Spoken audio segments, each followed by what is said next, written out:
Hello everybody, welcome back to my channel, and in today's video we are going to look at how to separate color. Okay, in CorelDraw we are going to look at color separation in CorelDraw. So without any further ado, let's jump into the video. So you have to create a new document. So pay attention to this place. So the primary color mode should be CMYK, not RGB. And then once that is done, everything is just fine. So mine is already on CMYK, and then you click OK. So once this is done, as soon as you are done doing this, if you like, you can leave it on portrait, or you can just turn it off to landscape, of course. And then the next thing, quickly go and grab your image. Okay, this is the image I want to use. I'll use the same image that we have seen previously on this video.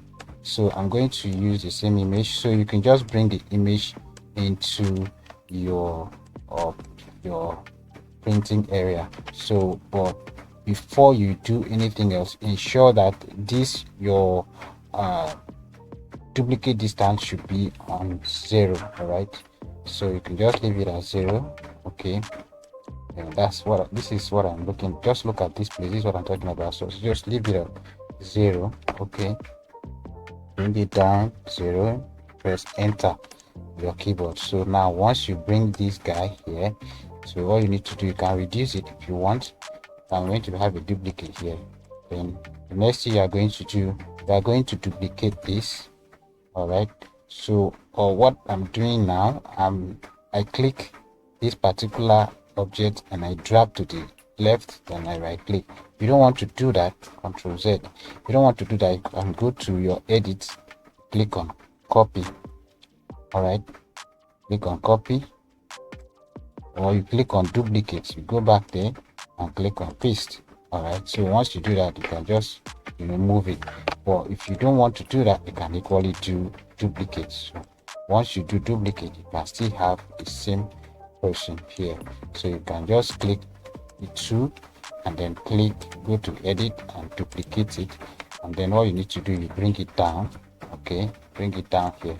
So once this is done, as you can see, so we can quickly create the CMYK color down. All you need to do, you draw an ellipse tool. All right, draw an ellipse here and then put black here. All right, so once you put black here, as you can see, it's 100% black. So you duplicate this and then give it another duplicate. To R, give you so many duplicates. So you have to give the first one cyan. So sorry, cyan. This is your cyan. Let me go to main. Okay, so this is your cyan. So you give it cyan. Remove the outline. Okay, and then the second one should be your magenta. This is your magenta. All right, so remove the outline. Okay, and the third one should be yellow. All right, remove the outline as usual.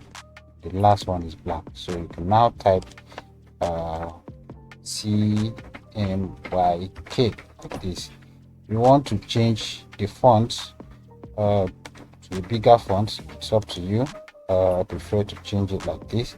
So you can bring it somewhere here and change the font size to, let's say, 36 if you want.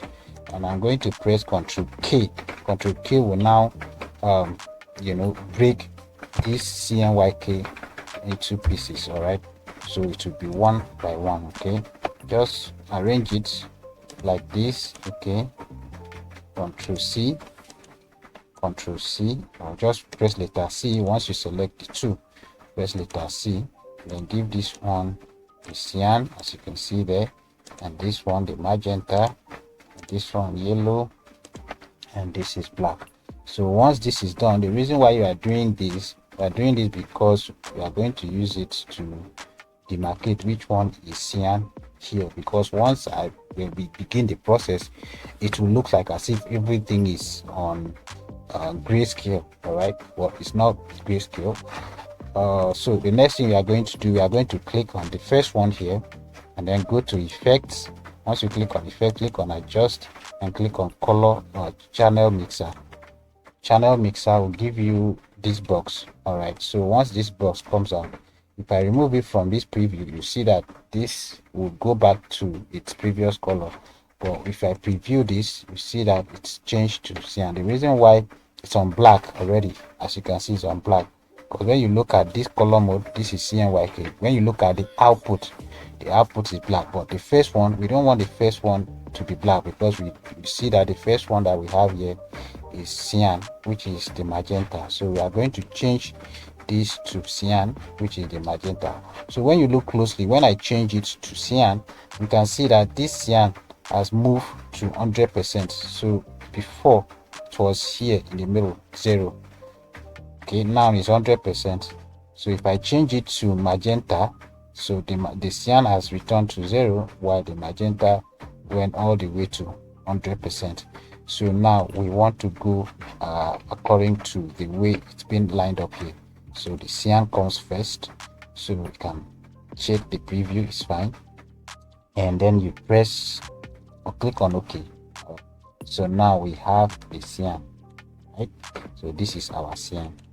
So now we are going to move on to magenta. So go back to effects, click on adjust, click on channel mixer. Channel mixer dialog box will display. Change the cyan. Just look at this place. When you just look closely, you see that this place will change this 0 to 100, and this one will go back to 0. So we are going to change it to magenta. All right, so once you change it to magenta, press OK. All right, so now we have the magenta. All right, we have the magenta. So this will be our magenta. So the next one we are going to do is this, which is our yellow. Go back to